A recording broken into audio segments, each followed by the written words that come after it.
عمر شریف میرے خواب میں آئے اور کیا کہا؟ رؤوف لالا اپنے خواب اور عمر شریف کے بارے میں بتاتے ہوئے رو پڑے۔ معروف کامیڈین اور اداکار عمر شریف کے اس دنیا سے رخصت ہوئے چند ہی روز گزرے ہیں، مگر یہ کہنا سچ ہوگا کہ ان کے بعد ان کی جگہ کوئی نہیں لے سکتا۔ تاہم عمر شریف کے ساتھی رؤوف لالا جو ہمیشہ ان کے ساتھ رہا کرتے تھے، انہوں نے بتایا کہ عمر شریف ان کے خواب میں آتے تھے۔ ایک مارننگ شو میں مشہور کامیڈین رؤوف لالا، افضل خان، ریمبو اور سلومی عزیز کو مدعو کیا گیا تھا، جہاں عمر شریف کے ساتھ گزارے گئے لمحوں کو یاد کیا جا رہا تھا۔ کامیڈین رؤوف لالا نے عمر شریف کے متعلق واقعات کے بارے میں بتاتے ہوئے کہا کہ میرا اور عمر بھائی کا ساتھ 40 برس کا ہے۔ انہوں نے بتایا کہ جب عمر بھائی نے معین اختر کے ساتھ بہروپیہ ڈرامہ کیا تھا، تب لوگ پوچھتے تھے کہ یہ معین اختر کے ساتھ لڑکا کون ہے جو قوال بنا ہوا ہے۔ رؤوف لالا نے بتایا کہ لوگ عمر شریف کو استاد کہتے تھے، لیکن میں ہمیشہ انہیں مرشد کہہ کر پکارا کرتا تھا۔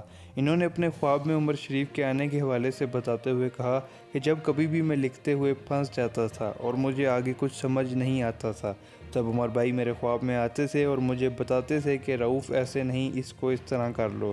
انہوں نے کہا کہ جب عمر بھائی شدید علیل تھے تب بھی وہ میرے خواب میں 2 مرتبہ آئے۔ میں ان سے ملنے اسپتال میں بھی گیا تھا، مگر ڈاکٹرز نے ملنے نہیں دیا۔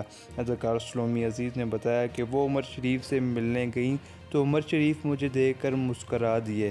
سلومی نے بتایا کہ عمر شریف کے آخری الفاظ ہمیشہ میرے ساتھ رہیں گے۔ وہ کہتی ہیں کہ عمر شریف نے ان کو مخاطب کرتے ہوئے کہا کہ سلومی ہمیشہ خوش رہنا اور اپنا بہت خیال رکھنا۔